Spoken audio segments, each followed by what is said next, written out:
Boa noite a todos, sejam todos muito bem-vindos para a nossa última palestra. Boa noite, Larissa.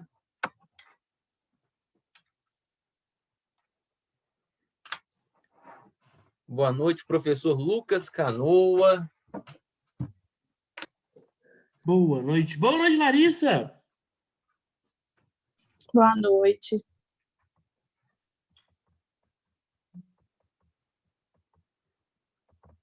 Boa noite, Luiz Cláudio. Boa noite, Bruno. Boa noite, professor Luiz Cláudio. Boa noite, professor Bruno. Boa noite, professor Boa Leandro. noite, ministro. Boa noite, ministro. Tudo bem com o senhor? Como está Vossa Excelência? Boa noite. Boa noite, professor Luiz. Bom, professor Leandro. Pessoal, só vamos rodar aqui um vídeo institucional e já voltamos em definitivo, ok? Peço muito. Pode rodar o vídeo, por gentileza. Boa noite a todos. Professor Leandro Ramalho, meu grande abraço. Estão me ouvindo? Boa noite, ministro. Estou sim. O senhor me ouve bem? Ouço bem. Tá perfeito. Tá bom. A gente vai passar um vídeo rapidamente e já retornamos, tá bom? Tá ótimo.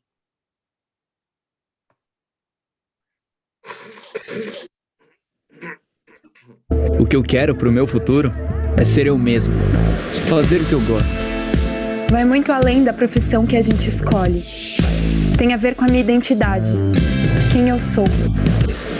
Eu sei que se eu der o melhor de mim, eu posso ser quem eu quiser.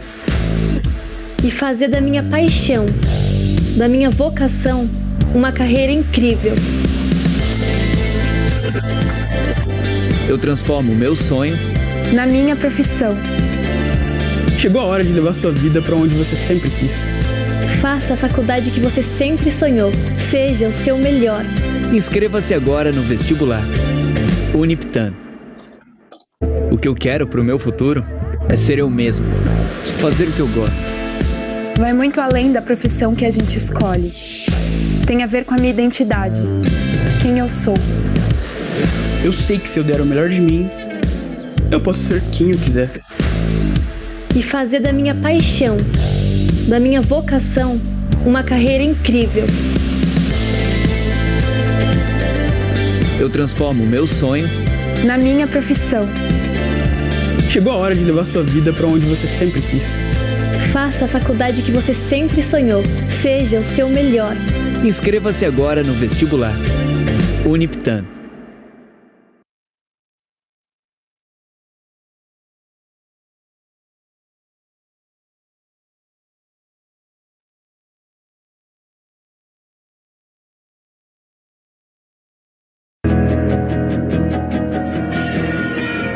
Terra dos Sinos.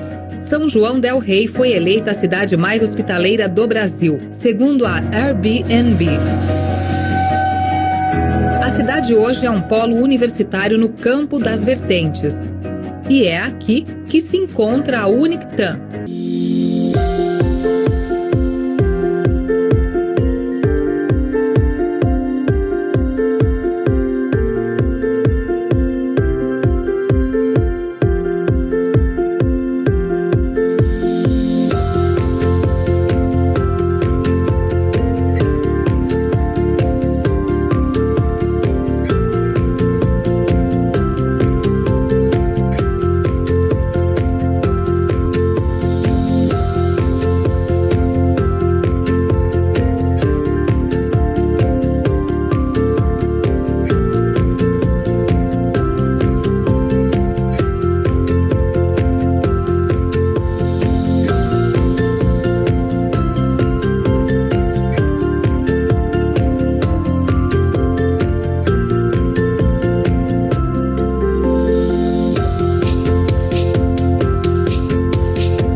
Terra dos Sinos.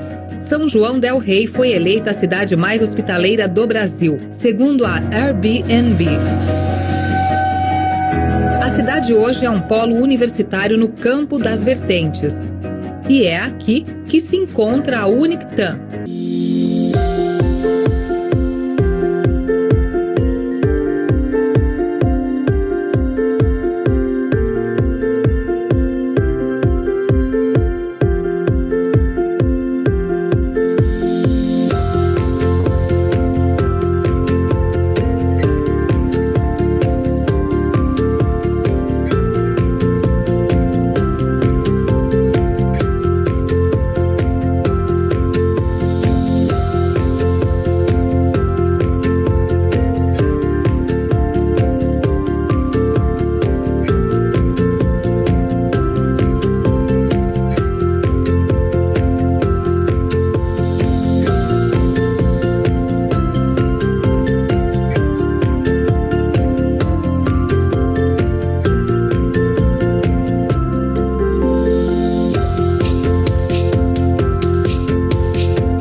Boa noite a todos. Agora, de forma oficial, gostaria de cumprimentar de uma forma especial todos vocês que nos acompanham ao longo dessa semana, desde segunda-feira às 9h30 da manhã.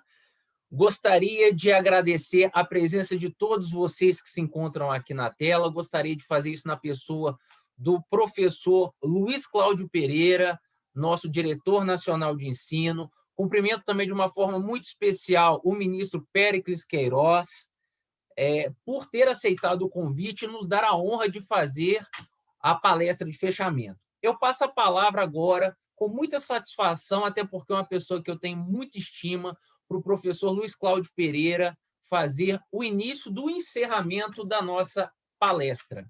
Com a palavra, professor, boa noite. Boa noite a todos. É uma satisfação, Leandro, e agradecer o convite também. Esse evento teve uma repercussão muito grande, né? Devido, obviamente, à sua iniciativa, a do corpo docente, NDE, do Uniptan. Agradecer também aos palestrantes, foram muitos,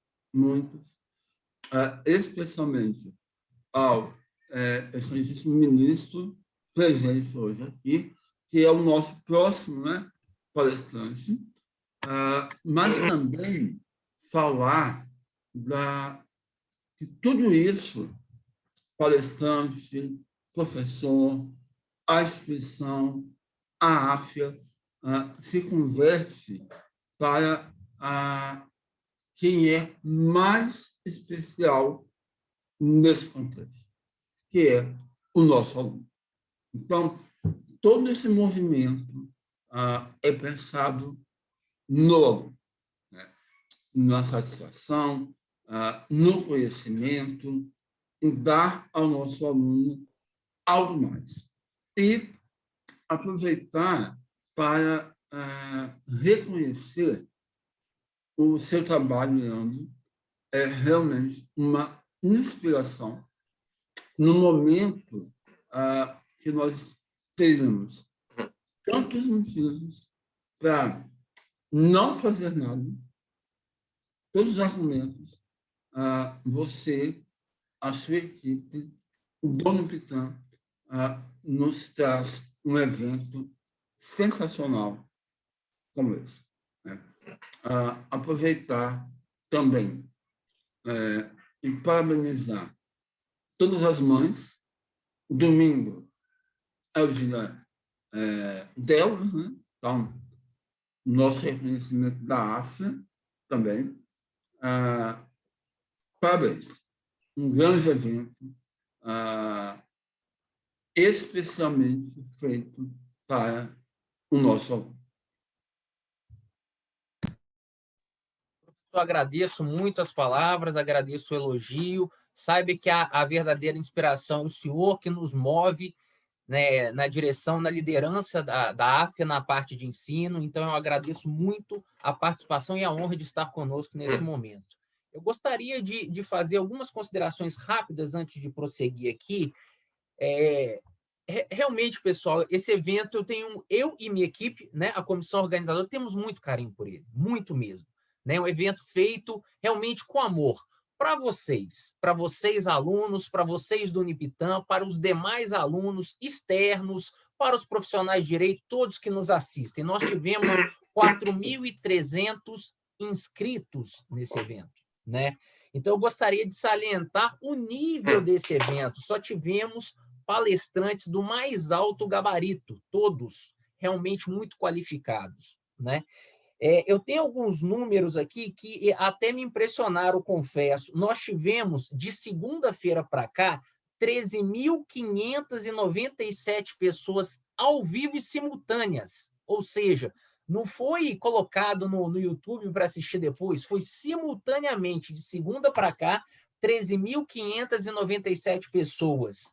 Em termos de acesso durante as palestras, tivemos 16.081 acessos, ou seja, elas não estão no YouTube ainda, foram durante as palestras. Nós tivemos uma média de 1.000 pessoas assistindo por palestra. Então, é uma honra, é uma satisfação muito grande. Eu gostaria de agradecer a cada um de vocês que está aqui. Vou começar agradecendo pela comissão organizadora e vou nomeá-la por justiça, porque sem vocês eu não conseguiria realizar esse evento. O Leomir, o chefe de TI, a Michele, secretária do Direito, professores Lucas Canoa, Adriano Márcio, Bruno Viegas, Matheus Campelo, professoras Lília Moreira, Érica Lasmar, Letícia Braga e Raquel Braga. Fica aqui uma muito obrigado. Gostaria de agradecer, por fim, aos 4.300 inscritos que tivemos. Sem vocês, esse evento não seria realizado.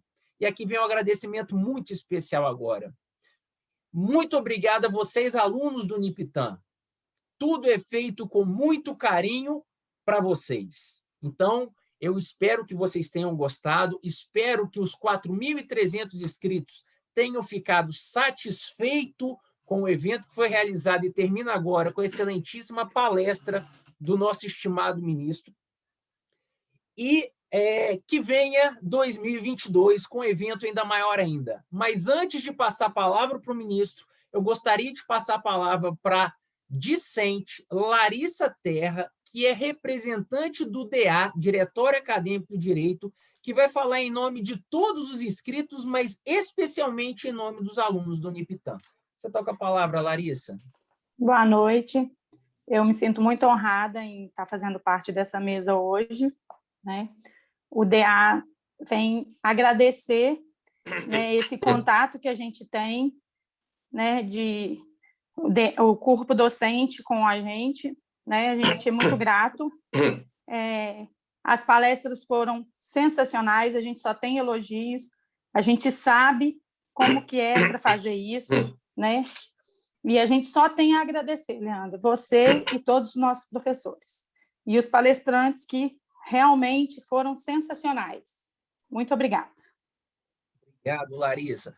Agora, sem maiores delongas, agradecendo mais uma vez a todos vocês que estão aqui na tela, o professor Luiz Cláudio Pereira, Larissa, professor Lucas Canoa, professor Bruno Viegas, eu passo a palavra para o excelentíssimo ministro Péricles Queiroz, que é o vice-presidente do Superior Tribunal Militar e é também corregedor da Justiça Militar, proveniente do Ministério Público Militar, ex-procurador-geral da Justiça Militar, vice-diretor da Escola Nacional de Formação e Aperfeiçoamento de Magistrados da Justiça Militar da União. Excelência, sem palavras, é uma honra inenarrável, indescritível tê-lo aqui conosco, diante do tamanho da sua envergadura, do conhecimento, e é uma honra muito grande. Passo a palavra para o senhor, desejo uma excelente palestra, boa noite. Obrigado, professor Leandro Ramalho. senhores integrantes do corpo docente, professores da comissão organizadora e funcionários, representante do corpo discente, Universitária Larissa Terra.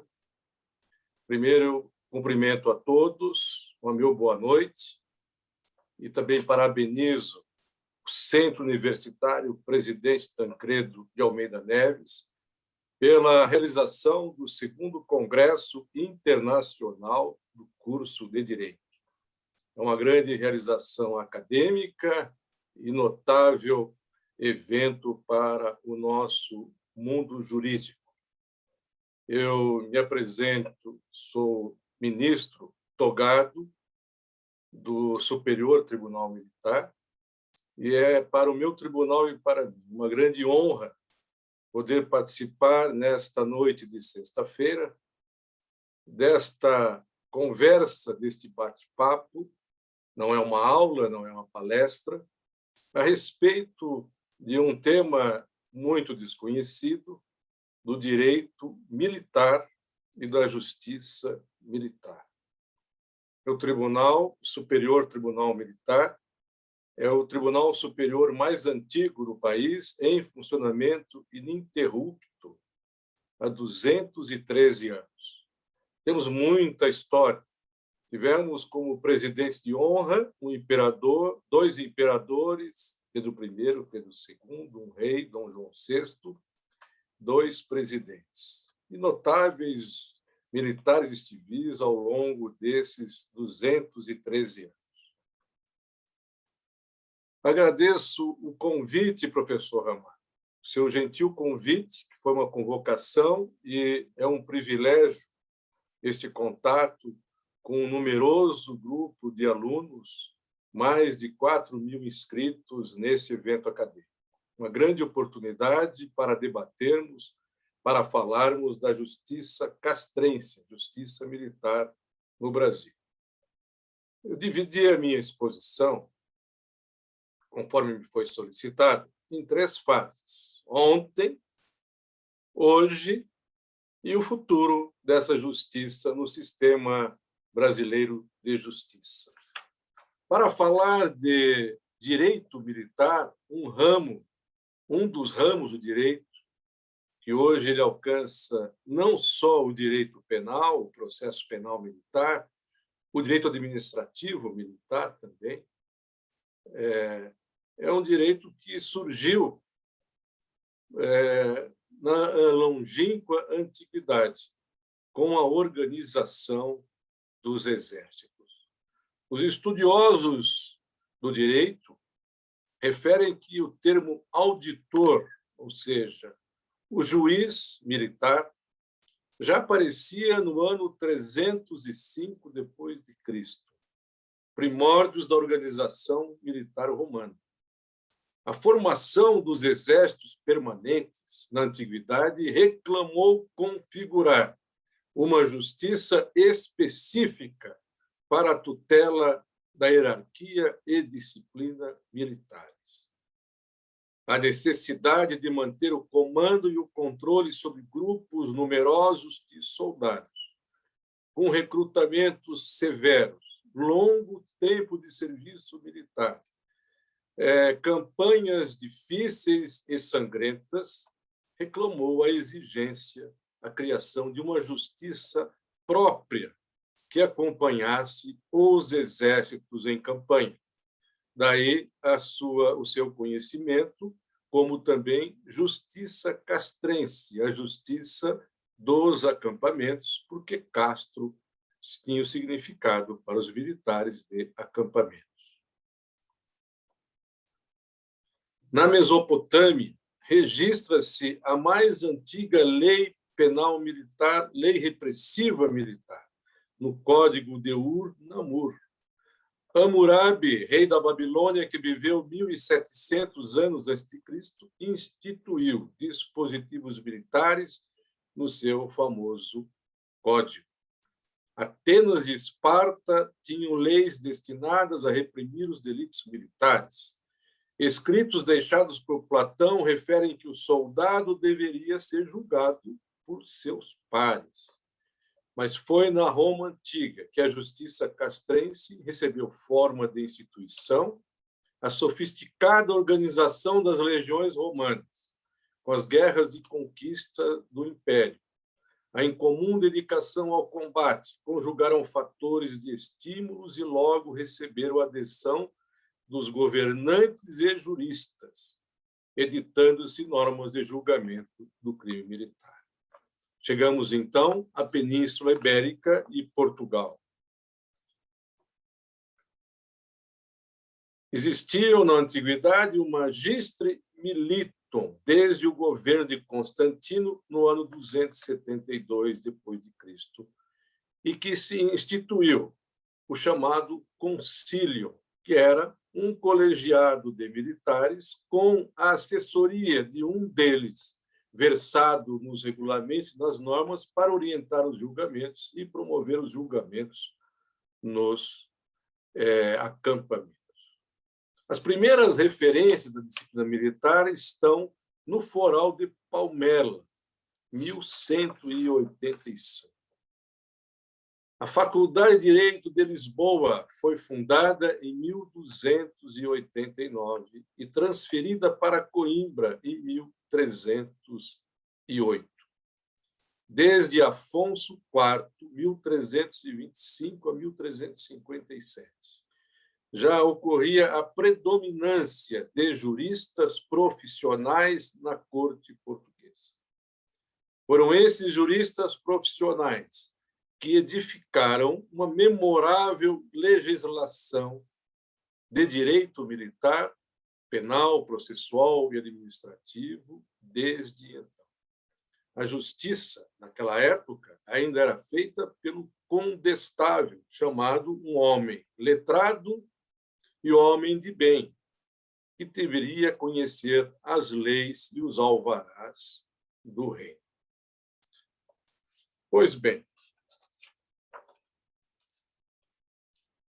após a Faculdade de Direito de Coimbra, em 1539, um alvará do rei passou a exigir que todos os que realizassem funções de juiz ou no desembargo do paço, tribunal da época, nas ouvidorias, os juízes de fora, juízes de comarca, deveriam ser bacharéis em direito. Em 1640, o rei criou um conselho em Lisboa chamado Conselho de Guerra, formado por almirantes marechais e desembargadores. 3 desembargadores do paço. Esse conselho que deu origem posteriormente, ao Conselho Supremo 1808. Em 1891, o Supremo Tribunal Militar, foi a partir daí que passou a ter uma estrutura de sistema de justiça militar em Portugal e no Brasil. A função desse Conselho de Guerra de Lisboa era a função militar, administrativa e de justiça. De justiça como tribunal de apelação. Então, os julgamentos feitos em primeira instância pelos auditores de guerra e auditores de marinha, e aqui lembro que o auditor já existia desde os anos 1530 na Espanha, como juízes militares. O julgamento das sentenças e dos processos dos auditores de guerra era feito pelo Conselho de Guerra de Lisboa, por uma turma composta por 3 desembargadores, um deles na função de promotor da justiça, que, juntamente com os marechais e generais, julgavam as apelações dos crimes militares. Observa-se que, nessa época, os juízes, chamados de auditores de guerra e auditores de marinha, julgavam não só o crime dos militares, os crimes militares, mas tinham também uma extensa competência civil, quando se tratava de militares profissionais. Provavelmente, em razão das distâncias, dos deslocamentos, das dificuldades de submetê-los à jurisdição ordinária, os auditores julgavam muitos processos de natureza civil que eram afetos aos militares profissionais. Pois bem, a criação do Conselho de Guerra de 1640 seguiu-se o regulamento dos auditores de 1643. Somente 3 anos depois, foi criado um regimento para os juízes auditores, os juízes militares, chamados de auditores de guerra e auditores de marinha, dentro de um sistema já de justiça militar. Esse sistema foi sendo aperfeiçoado, sempre desde 1643, com a participação nos julgamentos dos conselhos de guerra, do auditor de guerra ou nos conselhos de marinha, dos auditores de marinha, como elementos jurídicos incumbidos de conduzir o processo, de cuidar dos autos, de promover as perguntas e assim por diante. Vamos caminhar com esse sistema até 1808, a vinda da família real para o Brasil, quando, em 1º de abril, foi por um alvará instituído aqui no Brasil, no Rio de Janeiro, o Conselho Supremo Militar de Justiça. A exemplo, ou seja, a transferência daquele Conselho de Guerra de Lisboa foi replicado no Rio de Janeiro, com todos os seus integrantes e com desembargadores do Paço na mesma configuração, já aqui no país, tribunal que nós, do STM, consideramos como a nossa origem próxima e cujo funcionamento é ininterrupto desde abril de 1808. Por isso, consideramos que nós festejamos esse ano 213 anos de ininterrupta atividade forense judiciária desde aquela época e sem nenhuma solução de continuidade. 1808, este Conselho Supremo Militar de Justiça, também com funções administrativas e funções de justiça, com a presença de desembargadores, juristas profissionais, julgando ao lado dos marechais e generais e almirantes, todos em atividade. Interessante que esse sistema de justiça, idealizado pela engenharia jurídica portuguesa, com grande influência ibérica dos espanhóis, que já em 1550 tinham a função tinha o cargo de auditor-geral de campo e dos exércitos. Também tivemos aqui, desde este período, o auditor de guerra atuando nos regimentos e atuando nas esquadras, atuando nos julgamentos.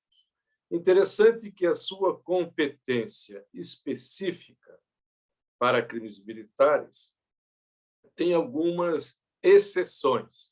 Uma delas foi a Lei Eusébio de Queiroz, em 1850, de repressão ao tráfico negreiro, atribuindo aos auditores de marinha, que tinham sedes nas auditorias de marinha nos principais portos do país, o processo e o julgamento do apresamento e das embarcações e dos navios que estivessem sido flagrados pela Armada Nacional ou pela Armada Inglesa, em razão da Lei Bill Aberdeen de 1831, no tráfico de humanos da África para o Brasil. O processo e julgamento dessas tripulações estava afeto por uma lei de 1850 aos auditores de marinha, os quais tinham o dever de realizar as buscas e apreensões nas embarcações, identificar a tripulação e processá-las, de acordo com o Código de Processo Criminal do Império de 1830 e 1841, e, ao final, promover a venda das embarcações e dos equipamentos apreendidos. Interessante que, nesta lei, que atribuiu aos auditores de marinha, que eram juízes militares, que ocupavam, inclusive, à época, postos militares na marinha ou no exército, tinham a obrigação de batizar aquelas pessoas que estavam nas embarcações apreendidas, os denominados à época africanos, batizá-los e dar um nome nacional, e depois atribuir-lhes uma carta de liberdade para que eles pudessem permanecer, aqueles que desejassem permanecer no país e aqui viverem de forma livre. A justiça militar, por essa época, ela aplicava um código de 1763. Desde 1446, haviam normas penais e processuais, penais avulsas, extravagantes, para deserção, para abandono, para covardia. Não havia um código de penas, um código penal militar, nem um código de processo penal militar. Em 1763, temos o primeiro código, ainda muito rudimentar, Código Penal Militar, com o nome de artigos de guerra. Essa denominação, artigos de guerra, era corrente em toda a Europa e nas Índias para os códigos militares. Alemanha, Prússia, Rússia, França, Itália, Espanha, etc., Estados Unidos utilizavam essa terminologia. Artigos de guerra era o Código Penal que assim denominado.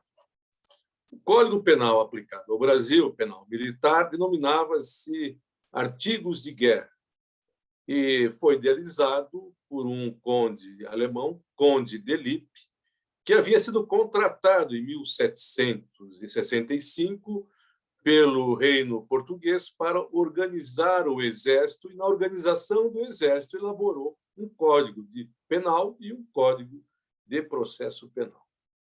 Essa legislação teve vigência até o início da República, em 1891, com o Código Penal da Armada, e realmente uma codificação cientificamente elaborada, também na esteira do que se fazia na Europa e no Novo Mundo em termos de direito militar.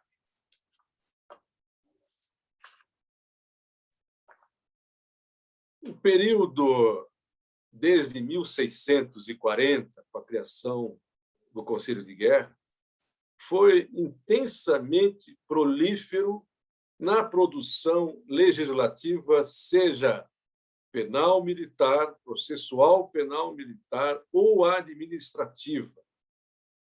O reino era muito ocioso das suas normas destinadas ao pessoal militar, porque dele dependia o sucesso das guerras, das campanhas, das batalhas.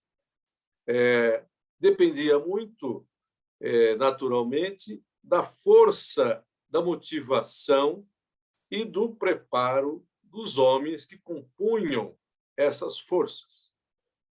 Podemos referir que, em meados de 1500, Portugal tinha a segunda maior armada, esquadra, singrando os mares.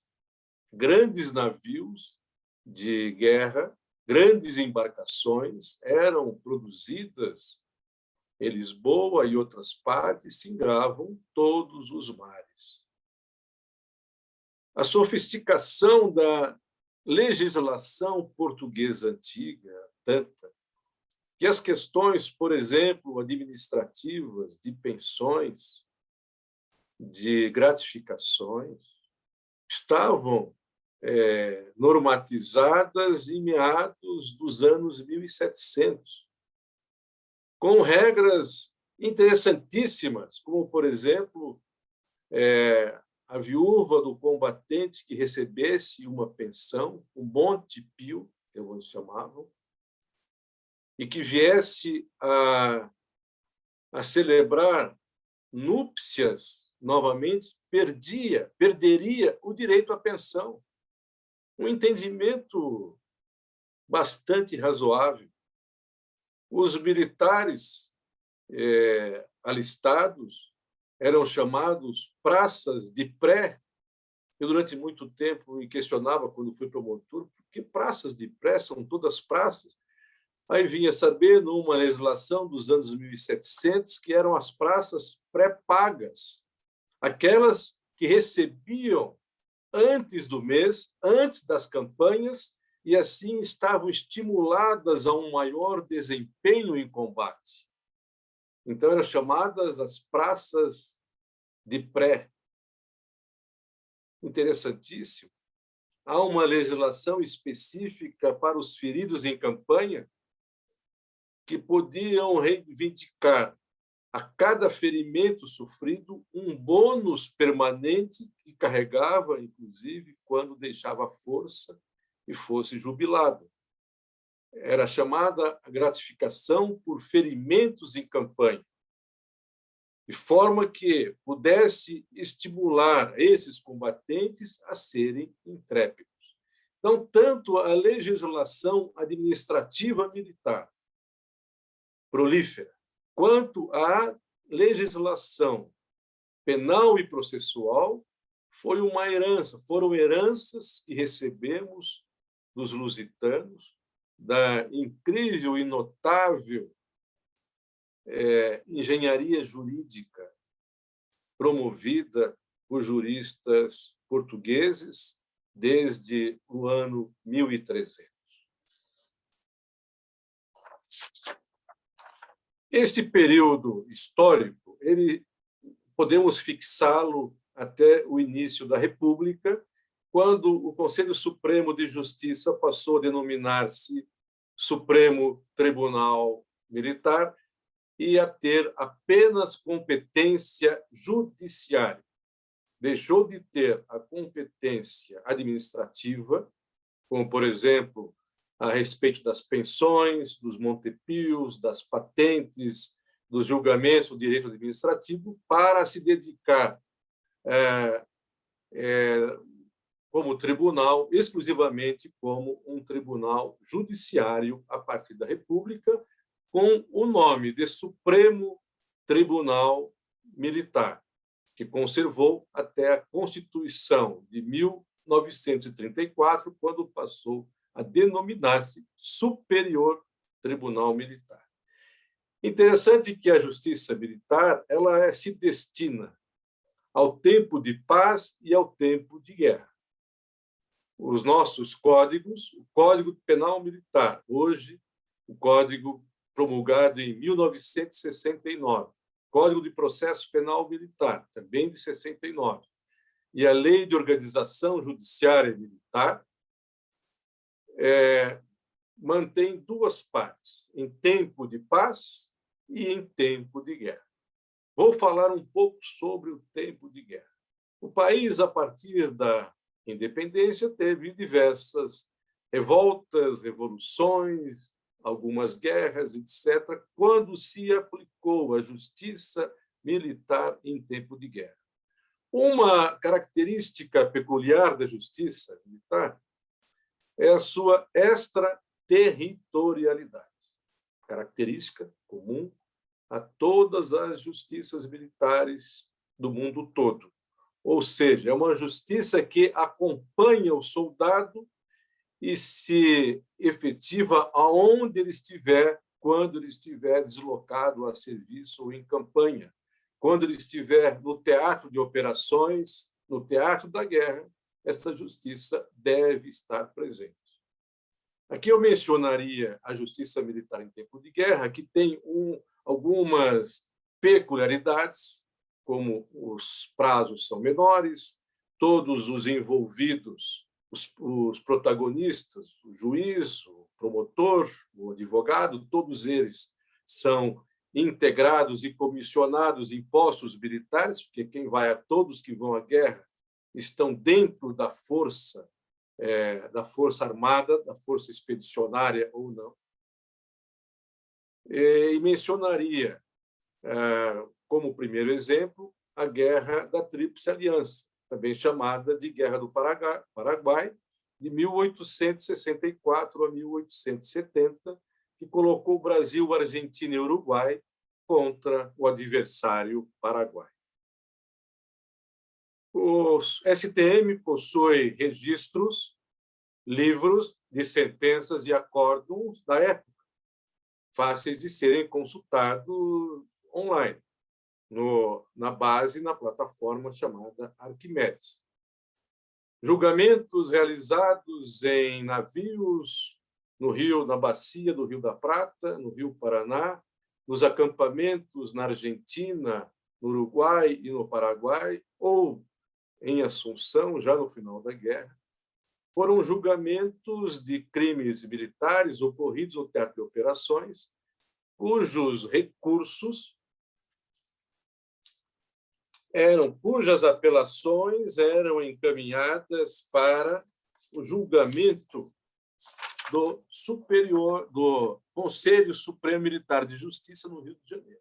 E muito interessante que julgamentos realizados, como pude perceber recentemente, no mês de agosto, 4, 5 meses depois, a apelação, que era de caráter obrigatório e ex officio, o próprio conselho e o auditor deveriam apelar, era corrente, era obrigatório 2 instâncias. Esses processos, em 4 ou 5 meses, eram julgados em segundo grau pelo Conselho Supremo. Trouxe aqui um exemplo do tirocínio jurídico deste conselho, formado por militares e civis, em plena Guerra da Tríplice Aliança, a consciência e razoabilidade dos seus julgamentos. E vou ler aqui uma decisão que extraí de um desses processos de 1867. Diz o relator, Marechal Barão de Suruí: os ministros julgam nulo o processo do Conselho de Guerra contra o réu Manuel Joaquim do Nascimento, imperial marinheiro do destacamento da canhoneira Araguari, porque, achando-se ele incurso em crime de pena capital, não se procedeu às tensões como determina o parágrafo 9º do capítulo 10 do Regulamento de Infantaria de 1764. Eram os artigos de guerra, o Código Penal para a Armada. Nem a ele presidiu um auditor letrado, como recomenda a provisão de 22 de outubro de 1824. Rio de Janeiro, 23 de fevereiro de 1867. A sofisticada decisão de nulidade pela falta de participação do elemento jurídico em um julgamento em tempo de guerra, tratava-se de um marinheiro realizado a bordo de um navio no teatro de operações, na Divisão de Operações Navais do Brasil, na Bacia do Prata. É representativo este acórdão, porque demonstra o cuidado, a exigência de que o elemento jurídico que não participou daquele julgamento, num crime que previa a pena de morte, deveria ser anulado e renovado, isto no tempo de guerra. Eu mencionaria ainda na justiça militar em tempo de guerra a Revolução Federalista, e aqui a gente vê, tem conhecimento, Rui Barbosa fez um discurso no Senado, quando era senador, em 1902, dizendo que o Superior Tribunal Militar, em julgamentos que varavam a madrugada, começavam pela manhã, às 9 da manhã, e muitas vezes se prolongavam até 3, 4 horas da madrugada, o então Supremo Tribunal Militar livrou da morte centenas de militares que tinham participado da chamada Revolução Federalista de 1893, cujo palco mais sangrento foi na ilha de Desterro, hoje ilha de Florianópolis, capital do estado de Santa Catarina. Eu menciono ainda a Revolução de 1932, chamada Revolução Paulista, de julho a outubro de 32, em que forças paulistas e mineiras se sublevaram contra a Federação e foi declarado pelo presidente Getúlio Vargas tempo de guerra, e, embora uma guerra civil, aplicado a justiça militar em tempo de guerra, com conselhos de guerra deste período. E depois, a Segunda Guerra Mundial, que o Brasil participou com a Força Expedicionária Brasileira, com cerca de 25 mil homens, e nela foram integradas 2 auditorias. Auditorias são as sedes onde funcionam as nossas justiças militares de primeira instância, com auditores, promotores e advogados de ofício comissionados em postos militares e que seguiram, juntamente com as forças brasileiras para a Itália, e também um Conselho Supremo de Justiça, porque em tempo de guerra é instituído um Conselho de Segundo Grau também no teatro de operações. A história da justiça militar brasileira, que não pode ser dissociada do direito, da história do direito militar brasileiro em português, é riquíssima. E o tribunal possui cerca de 23 milhões de peças jurídicas. Eu disse e repito, 23 milhões de peças jurídicas conservadas que estão sendo digitalizadas por um programa iniciado há aproximadamente 6 ou 7 anos, em que o tribunal, através de acordos com entidades civis e com a participação e colaboração dos comandos militares, vem digitalizando esses documentos com a memória da justiça. São processos de 1825, 29, 1850 e por aí vai, de grande relevância para a própria história do direito e a história do país. A propósito, eu faço aqui um recorte. E o ano passado, o tribunal julgou um processo interessantíssimo de 1824. Esse processo, um conselho de guerra, numa daquelas revoluções de Pernambuco, do Nordeste, ocorreu um conselho de guerra, e esse conselho terminou com o julgamento e a condenação de um coronel das milícias. Esse coronel foi fuzilado. Há 2 anos atrás, descendentes da 7ª geração deste oficial ingressaram com um pedido na auditoria de Fortaleza, solicitando a restauração dos autos de processo crime de 1824. O juiz negou, dizendo que, à época, não existia sequer aquele juízo ali de Fortaleza, e o julgamento havia sido feito por uma comissão militar de julgamento, um tribunal que foi instituído por ordem de Dom Pedro I. Os descendentes ingressaram, então, como lá de segurança do Superior Tribunal Militar, e, durante o julgamento, eu solicitei vista e proferi um voto dizendo que seria perfeitamente viável. O processo de restauração dos autos não tem prazo determinado, O fato de não existir o principal interessado, os seus descendentes podem representá-lo, têm legitimidade para requerê-lo.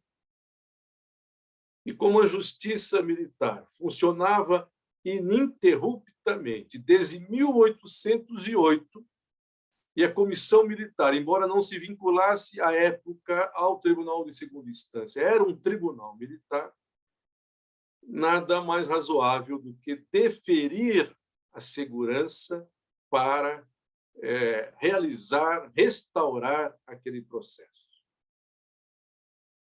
Os autores, juntamente com a petição do pedido de segurança, haviam anexado cerca de 99 documentos históricos, extraídos de jornais. Na época, o processo era oral, mas a sentença era escrita e havia uma regra da sentença ser encaminhada para o Ministério da Justiça, no Rio de Janeiro, na corte, e lá era publicado.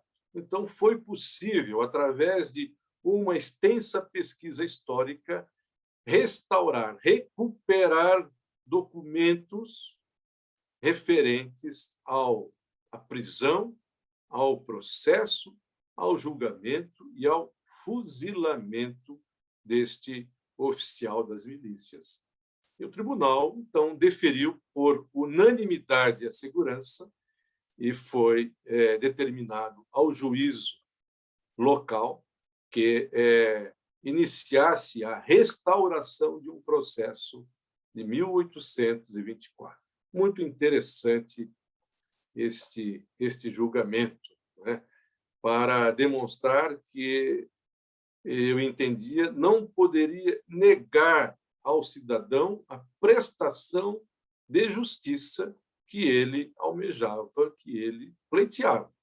Ora, se esta justiça funcionava desde 1808, o fato foi 1824, e haviam documentos que indicavam a existência desse processo, que ele teria existido, nada mais razoável, entendeu o tribunal, que se acolhesse o pleito dos autores para se buscar a restauração. Soube que a restauração dos autos foi concluída e o processo de restauração ele é julgado pelo segundo grau na Justiça Militar e já foi encaminhado e distribuído para um dos ministros. Então, em breve, ele será apreciado agora o processo restaurado, conforme a determinação feita anteriormente. Vou ultrapassar essa área histórica, porque a história do direito é importante para que possamos compreender muitos dos institutos que hoje nós temos aqui, que surgiram na antiguidade. E vou passar à justiça militar de hoje, da atualidade. A justiça militar integra o Poder Judiciário. O Superior Tribunal Militar é um tribunal formado por 10 oficiais generais das Forças Armadas, os mais antigos, generais de Exército, almirantes de esquadra e tenentes brigadeiros do ar, e 5 civis chamados de ministros togados. 3 deles oriundos da advocacia, um oriundo da magistratura militar togada e um oriundo do Ministério Público Militar, que é esse que vos fala. É, portanto, um escabinato, um tribunal misto, e é assim desde 1640. Perceba-se a importância de um julgamento por uma justiça militar, no qual sempre participou o elemento togado, o magistrado, e também o Ministério Público. Na maioria dos países ocidentais, a justiça militar é constituída de cortes marciais. Cortes marciais são tribunais compostos exclusivamente por militares. E nem sempre estas cortes marciais integram o Poder Judiciário. Em muitos países, são tribunais de natureza administrativa. Estão fora do Poder Judiciário. Não é o caso da Justiça Militar brasileira, que está integrada no Poder Judiciário desde a Constituição de 1934. A primeira instância é composta por 19 auditorias. Auditorias são os nossos juízos, as nossas varas. Esse termo auditoria é de 1621, era a sede onde se instalava, onde exercia sua função o auditor de guerra ou o auditor de marinha. A Justiça Militar Brasileira tem 19 auditorias em 12 circunscrições judiciárias militares. São regiões judiciárias, nas quais atuam os juízes, hoje chamados juízes federais da Justiça Militar, que ingressam por concurso público. Junto à Justiça Militar, atua o Ministério Público Militar, um corpo de promotores civis pertencente ao Ministério Público da União. O Ministério Público Militar completou o ano passado 100 anos de existência. É um Ministério Público moderno, bem constituído, o seu corpo de promotores, procuradores e subprocuradores gerais, todos ingressam por concurso público, que existe desde 1938, os concursos para ingresso na Justiça Militar. E o Superior Tribunal Militar, como me referi, composto de 10 militares e 5 civis, todos escolhidos pelo presidente da República e submetidos à indicação e à sabatina do Senado, e depois de aprovação pelo plenário do Senado, são nomeados e, desde a posse, são ministros vitalícios. A competência da Justiça Militar é para os crimes militares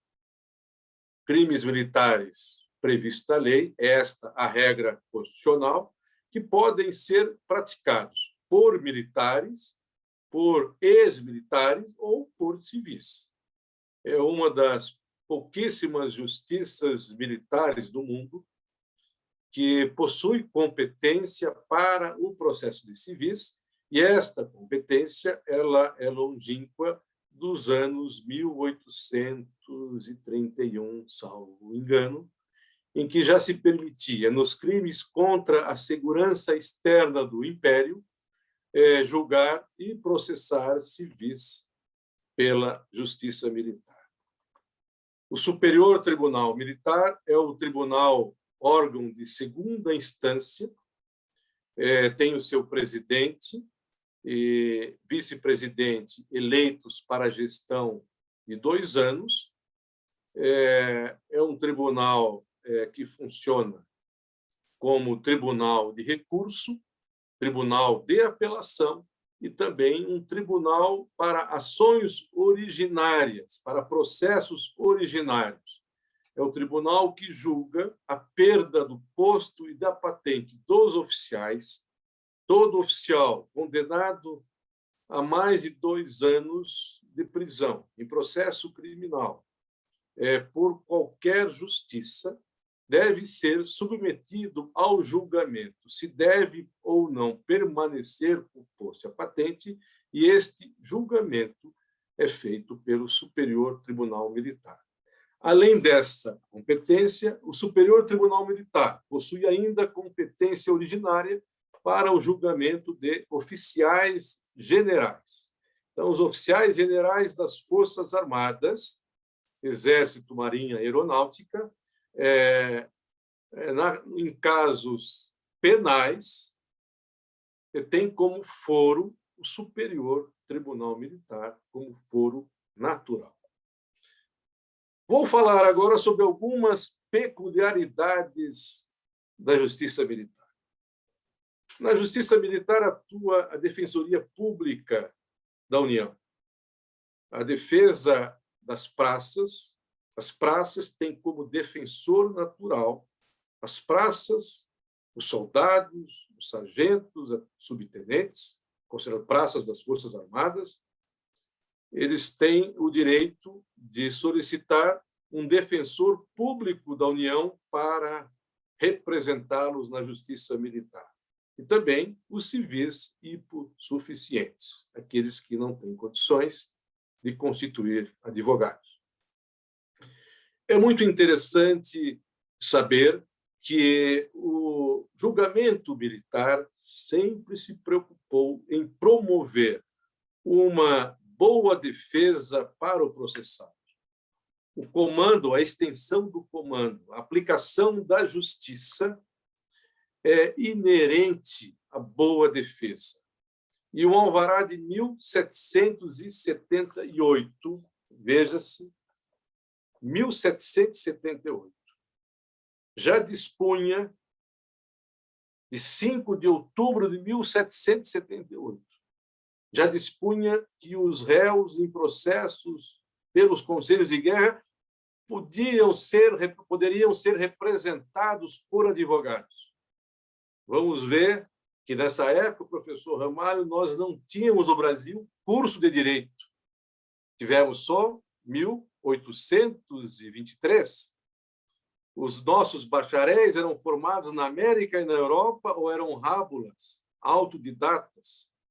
E um alvará e um decreto real já dizia o seguinte: ordeno, dizia o rei, que os réus militares que se meterem em conselho de guerra lhes seja permitido nomearem um advogado que os aconselhe, que assista aos interrogatórios e que verbalmente alegue as suas justas defesas, e que nos crimes capitais, depois de sentenciados os réus ao tribunal do Conselho de Guerra, como tenho determinado, se lhes admitam uns embargos, para cujo efeito lhes será concedido determinado tempo.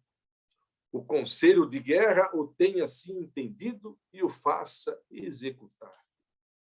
É uma pérola jurídica a possibilidade da defesa por advogado nos idos de 1778.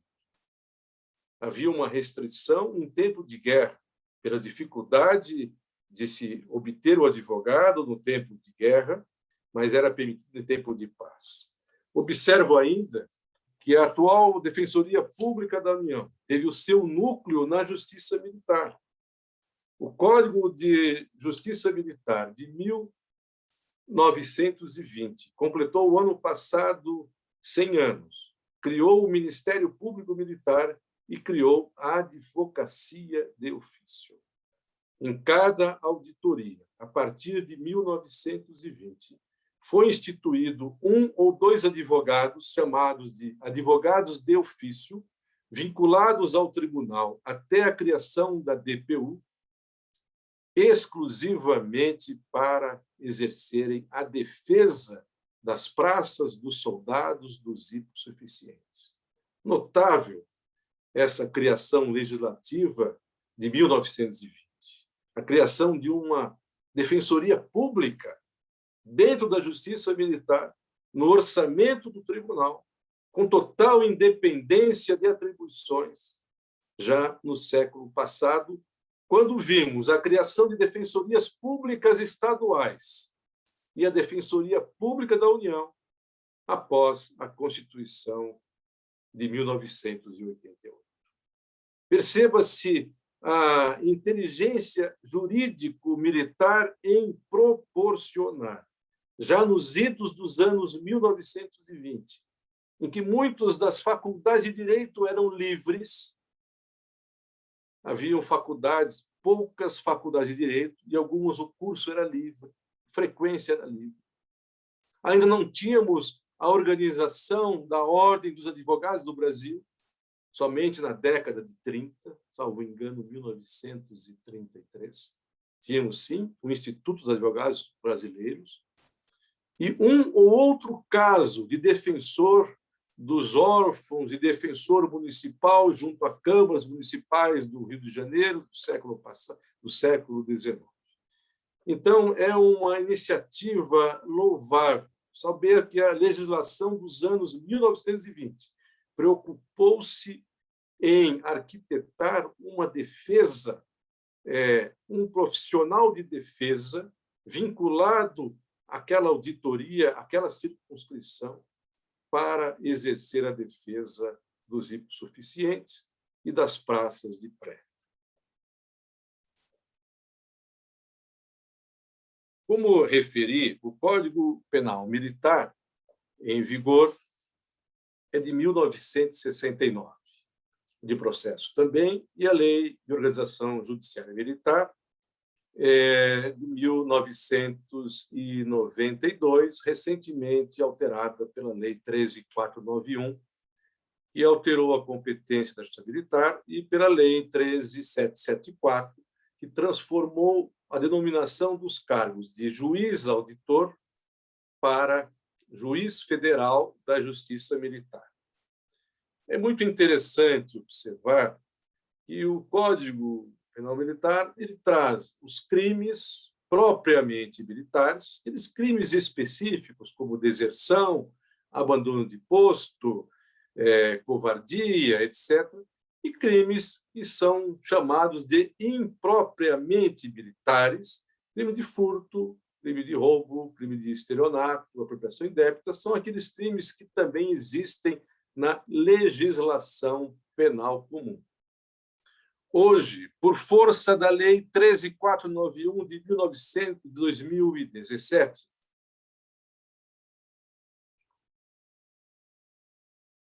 aplica a justiça militar em certas situações, ser praticado por militar ou em situações específicas, toda legislação penal brasileira.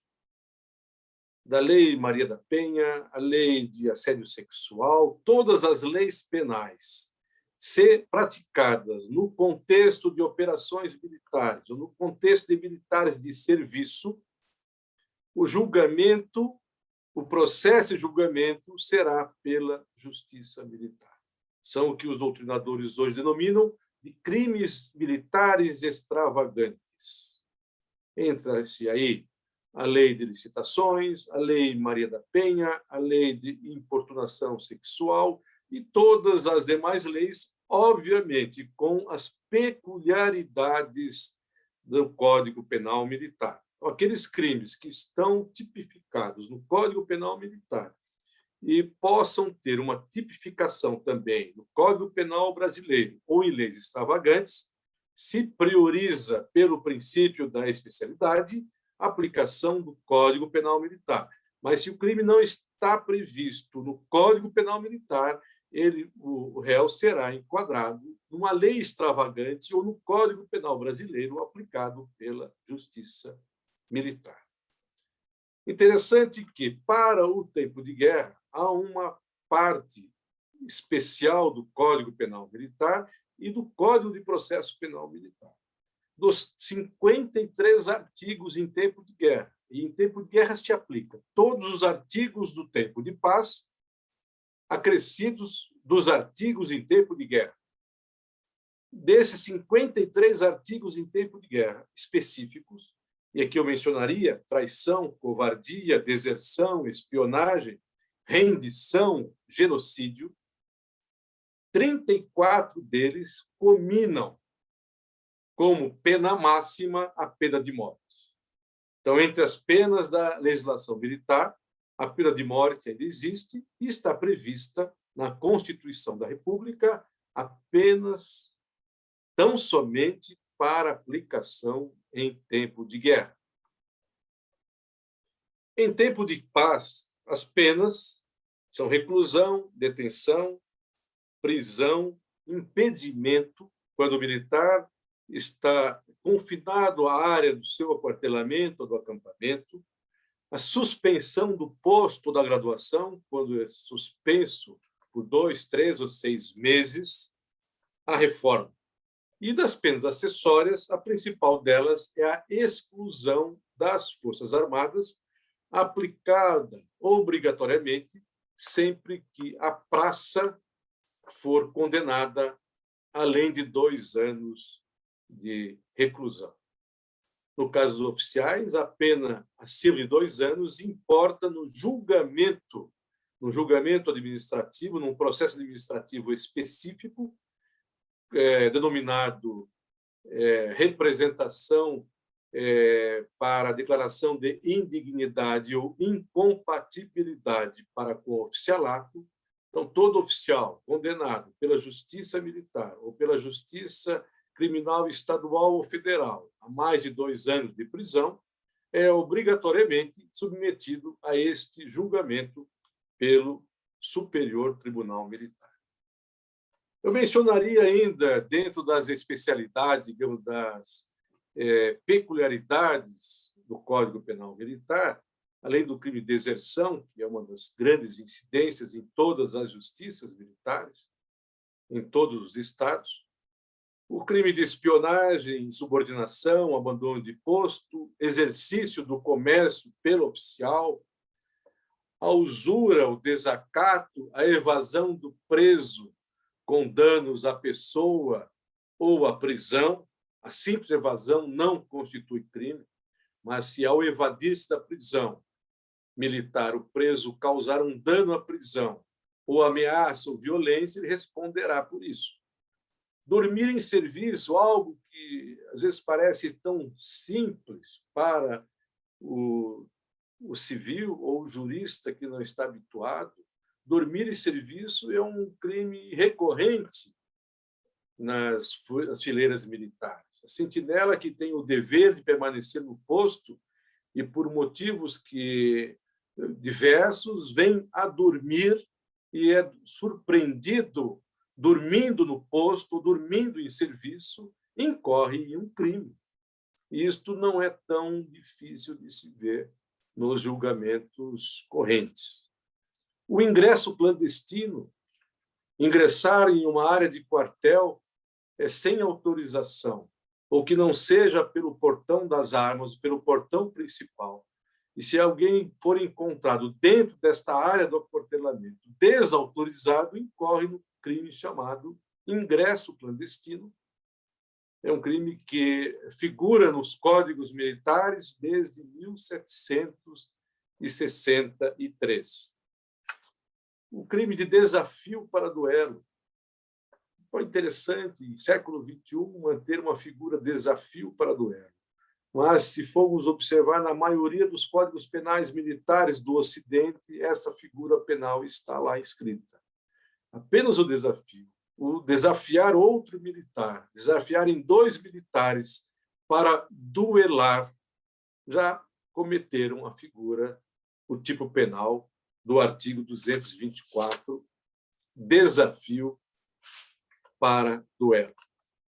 É muito raro de ocorrer. Quando exercia a função como promotor, fui promotor durante 15 anos, na primeira instância, enfrentei 2 casos de desafio para duelo, de 2 soldados do Exército de serviço, um utilizando uma pistola, o outro de serviço de sentinela de fuzil, na madrugada fria de Curitiba. Aquele que estava de pistola ou rondante a sacou e disse ao companheiro: Bisonho, vamos duelar a ponte.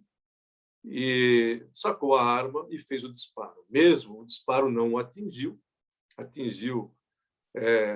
na lateral da guarita, mas o simples desafio já incorreu em todo tipo penal, desafio para o duelo. No processo penal militar, há 2... Tem algum tempo, professor Leandro? Já estou finalizando. Ministro, fique à vontade, está um deleite. Obrigado. É maravilhoso. O processo penal militar é realizado por 2 tipos de julgamento. O julgamento monocrático pelo juiz federal, quando se trata de civil ou civil e militar. Quem faz todo o processo e opera o julgamento é o juiz individualmente, no chamado julgamento monocrático, e o recurso é endereçado ao Superior Tribunal Militar. Quando se trata de réus militares ou réus ex-militares, tenham sido militares, tenham cometido crimes como militares, o julgamento é feito por um colegiado, denominado Conselho de Justiça, formado por 4 oficiais e presidido por esse juiz federal, que é o juiz togado.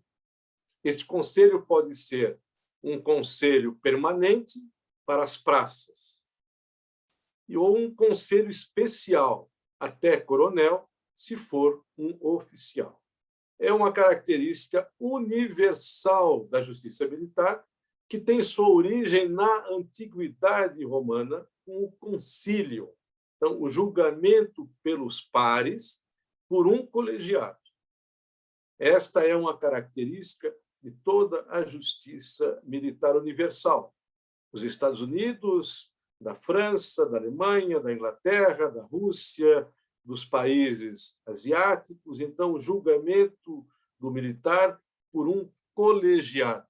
É muito interessante porque são oficiais sorteados, no caso do Conselho Permanente, por um período de 3 meses, em que são convocados oficiais da ativa, tenentes, capitães, majores, tenentes-coronéis e coronéis, ou, se for um oficial de alto posto, pode ser a participação de oficial general, para o julgamento presidido por um juiz federal togado, chamado Juiz Federal da Justiça Militar.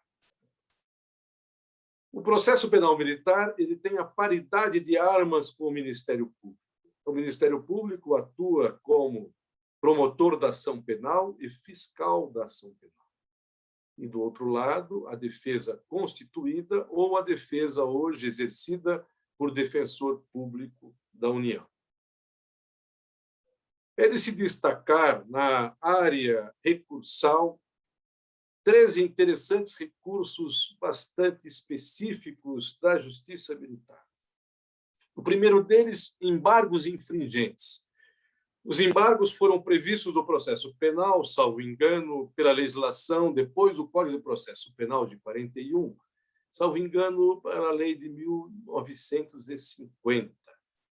E ele é admitido, no caso de infringentes ou de nulidades, exclusivamente para a defesa. Os embargos estão previstos na Justiça Militar desde 1895, com o Código de Processo Criminal Militar daquela época. E, a partir de 1920, permitiu-se também ao Ministério Público oferecer os embargos infringentes de julgados. É muito interessante porque, no segundo grau, o procurador-geral discordar da decisão da Corte pode apresentar embargos infringentes do Ministério Público, pedindo a revisão desse julgamento. É um instrumento recursal em similitude com a defesa, só permitido na legislação processual penal militar, não acessível à jurisdição processual comum. Também é interessante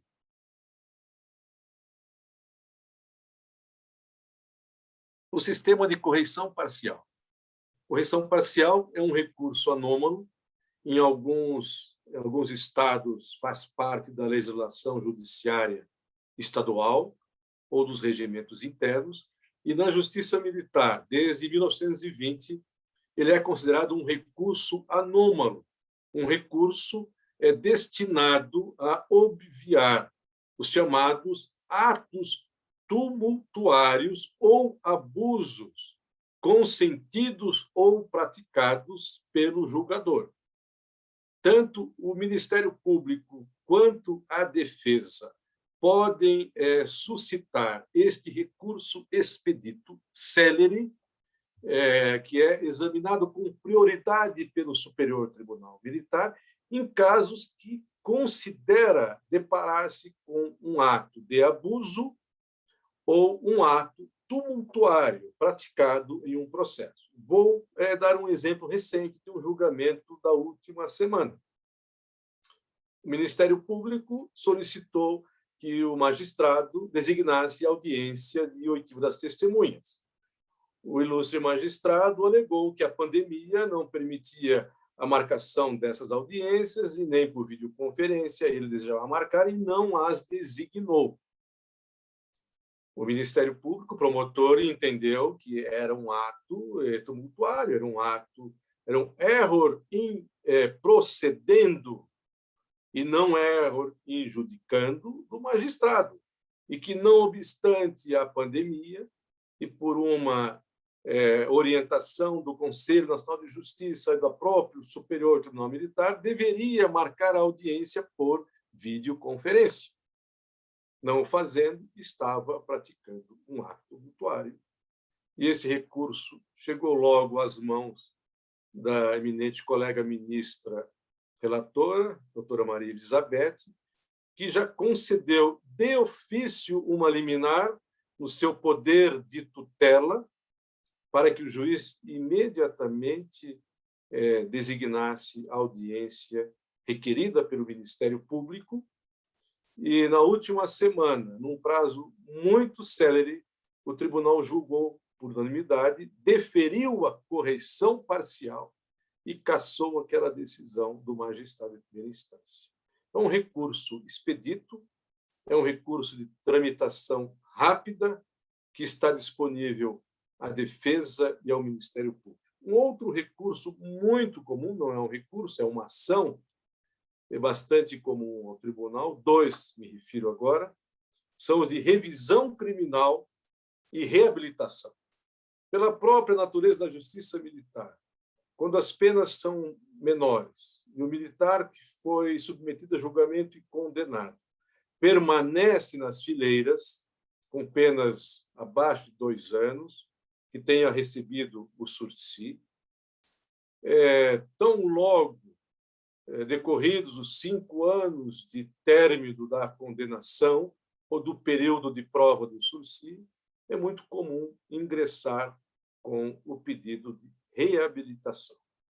É um pedido julgado monocraticamente pelo juiz federal e com recurso ex officio para o Tribunal de Segundo Grau. Eu não gostaria de me alongar muito, teria ainda muitas informações a transmitir a tão interessados alunos e alunas neste notável segundo congresso. Para já finalizar, professor Leandro, gostaria de fazer uma brevíssima referência à Justiça Militar Estadual.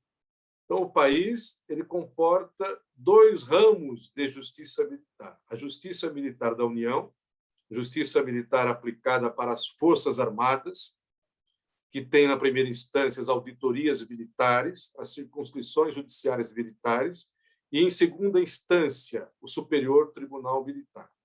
E as justiças militares estaduais, que são as justiças para as polícias militares e para os corpos de bombeiros militares.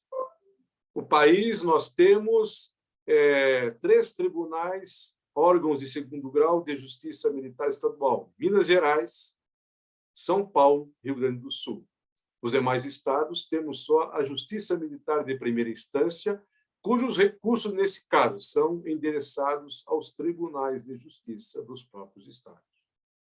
A Justiça Militar dos estados aplica o Código Penal Militar, o Código de Processo Penal Militar, e julga ainda ações civis com referência à parte de recursos disciplinares. É competência que a Justiça Militar da União ainda não possui e a qual nós pretendemos, em breve, receber também como competência civil. Na primeira instância, as auditorias nos estados, ou alguns estados são chamados varas de auditorias, por um juiz de direito, e também pelos conselhos especial e conselhos permanentes de justiça para julgamento, tão somente dos réus policiais militares ou bombeiros militares, ou ex-policiais militares ou ex-bombeiros militares. A Justiça Militar Estadual não tem a competência para o processo de civis, como dispõe a Justiça Militar da União.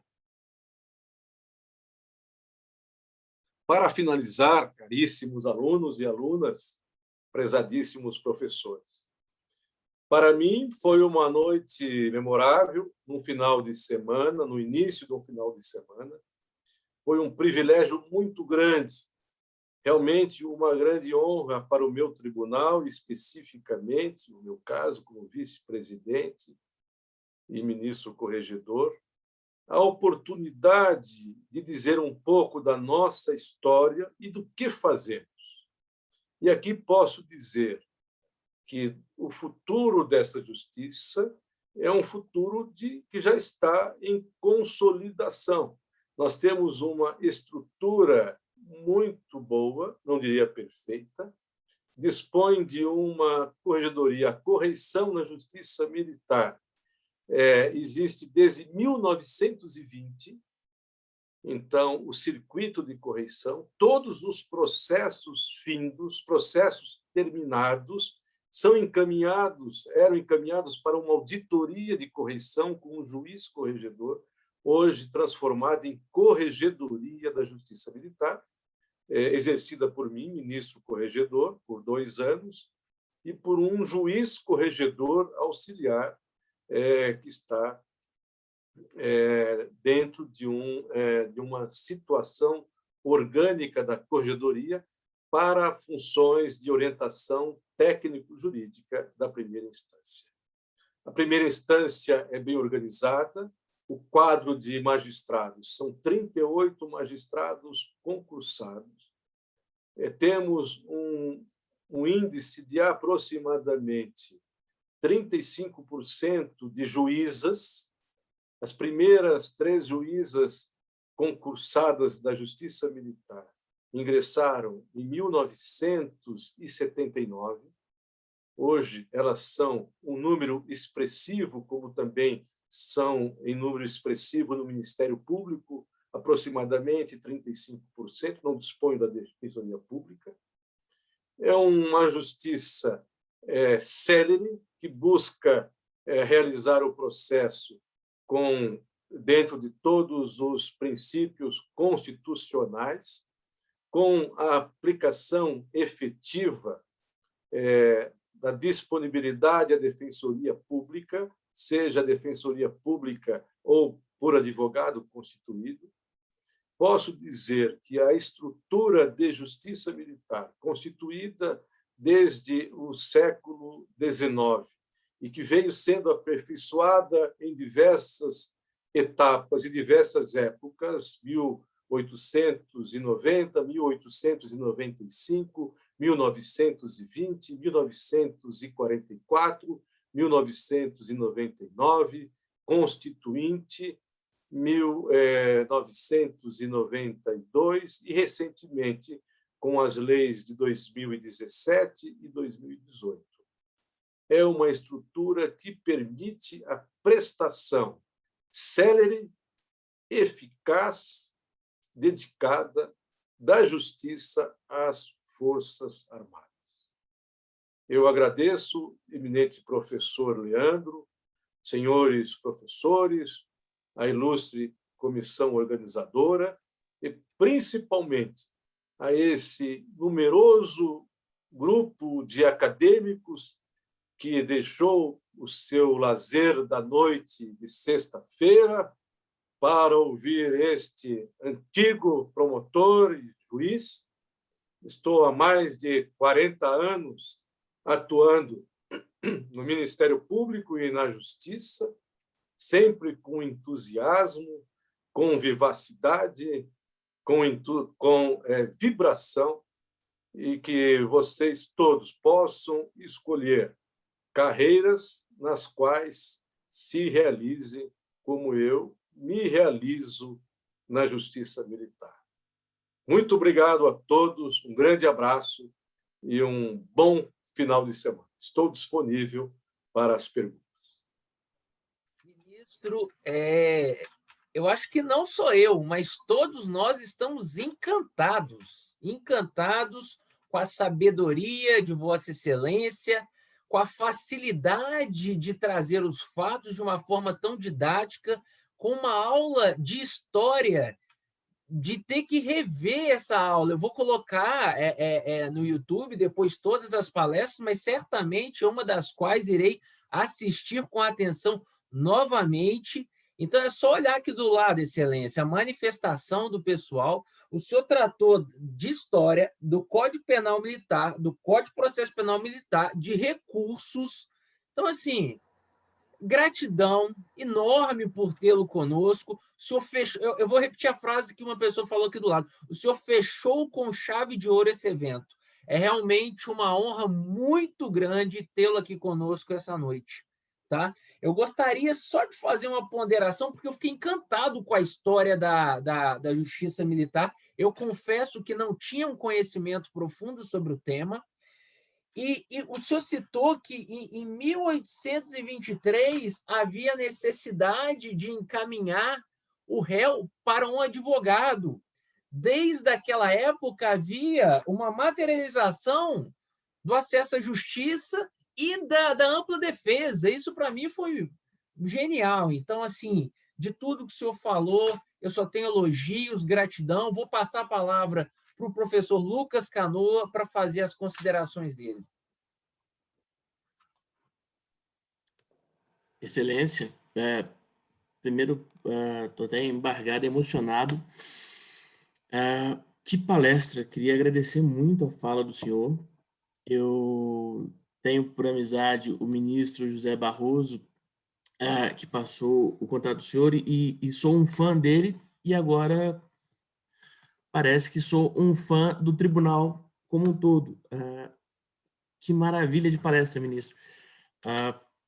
Eu não tenho perguntas a fazer, só vou lhe dizer que o senhor me deu a mão e eu caminhei com o senhor por toda a história do direito. O direito como um todo, não só do direito militar. E saio daqui com mais vontade de estudar. Me sinto como um aluno de academia mesmo. Fico muito, muito feliz em poder ter ouvido o senhor nessa noite. Parabéns, Leandro, pelo evento. Parabéns mesmo. Professor Bruno, com a palavra. Boa noite, ministro. Também só tenho a agradecer. Que palestra excelente. Vivemos aí um contexto histórico da Justiça Militar, passamos pela organização da Justiça Militar, recursos, enfim, foi uma aula magna sobre Justiça Militar. São só agradecimentos em nome da OAB, na qual sou vice-presidente aqui da 37ª subseção, e de todos os advogados de Minas Gerais. São só agradecimentos. Ministro, Larissa, quer fazer alguma consideração? Só agradecer em nome de todos os alunos, né? Todo mundo está dizendo aqui no chat mesmo, como o Leandro disse, foi excelente. É excelente conhecer a história, né? É muito importante para nós acadêmicos conhecer a história, e o senhor foi excelente, muito bom, sem palavras. Obrigado. Só agradecer. Eu vou fechar antes de passar para o senhor para as considerações finais, dizendo mais uma coisa. O senhor é um exemplo para nós. É muito bonito ver a forma como o senhor domina e ama o que faz. Eu acho que isso foi, além do conhecimento, o que a gente adquiriu hoje, o que tocou mais a gente é o amor que o senhor tem pela justiça militar e o domínio do que o senhor faz. Eu acho que se deixasse, o senhor ficaria até amanhã falando de cabeça sobre a justiça militar. E isso é incrível, isso é sensacional. Então, eu rendo todas as minhas homenagens ao senhor, a minha gratidão por ter aceito e por ter motivado todos os alunos que estão aqui do lado e nós, professores, a sermos melhores a cada dia. Então, aqui é só agradecimento, reconhecimento, e eu passo a palavra para o senhor para as considerações finais. Obrigado, professor. Vocês foram muito gentis. Realmente não mereço palavras, né, tantos elogios assim. Eu deixo um recado aos acadêmicos. Eu iniciei minha carreira queria ser jornalista, no curso de jornalismo, e percebi que, para ser um bom jornalista, tinha 17 anos, eu deveria cursar Direito também. Aí comecei o curso de Direito. E depois, no terceiro ano, abandonei o jornalismo e fiquei no direito. No terceiro ano, decidi que desejava ser promotor de justiça, que na época, 1970 e tanto, chamava-se promotor público. Ainda não era o promotor de justiça. E comecei já a estudar e me preparar. Me formei em uma faculdade que não tinha um renome e menos de um ano depois ingressei no Ministério Público por concurso. E posso dizer que do primeiro ao último dia não perdi o entusiasmo pela carreira. Tomei posse faz 5 anos como ministro. No último dia, na Procuradoria, exerci o cargo de subprocurador-geral, o último cargo da carreira. Eu realizei o meu expediente pela manhã, por volta de 13 horas encerrei, fechei meu gabinete, fui para o tribunal tomar posse como ministro, como magistrado.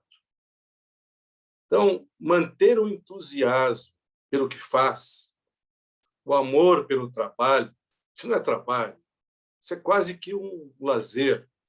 Estar aqui falando com vocês, poder transmitir, e muitos perguntam que eu poderia já estar aposentado, e minha esposa, a principal pergunta que ela faz da semana é por que você não se aposente? Agora que eu estou com 44 anos de serviço na Justiça, eu tenho muito a dizer e não deixei de ter o entusiasmo de todos os dias em ler os processos. Me adaptei rapidamente ao processo eletrônico, que leio em qualquer lugar, despacho. Ontem despachei como corregedor de dentro de um avião embarcado para São Paulo, e a tecnologia me permitiu ler e proferir, colocar minha assinatura em um documento.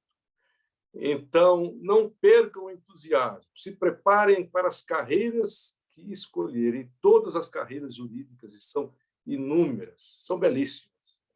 O trabalho jurídico de dia a dia. Eu havia escolhido o jornalismo porque não queria um trabalho de rotina.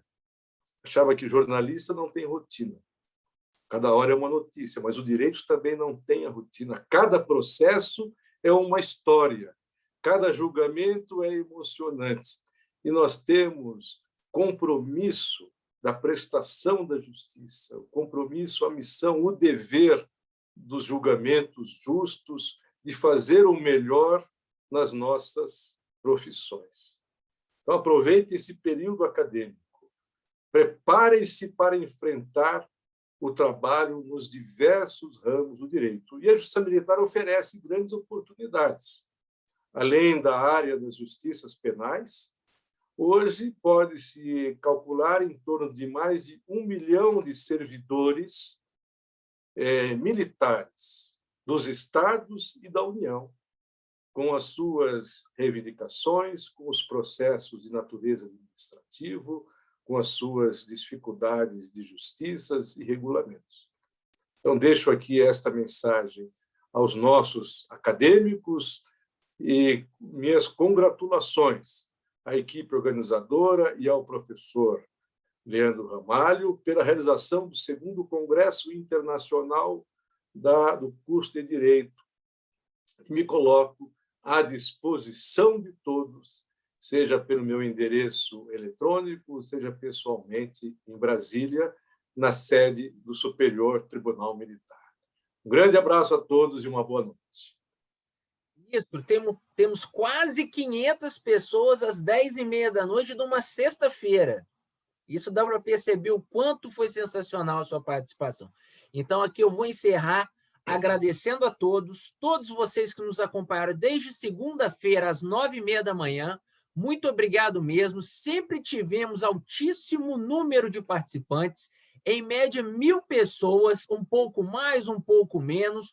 Muito obrigado de coração. Que venha o 3º Congresso Internacional no ano que vem, e, se Deus quiser, ainda melhor do que esse. Ministro, mais uma vez, muito obrigado. Os professores que me acompanham, a Larissa e a todos vocês. Uma boa noite, até o ano que vem. Um abraço. Até o ano que vem. Tchau, boa noite. Parabéns. Boa noite.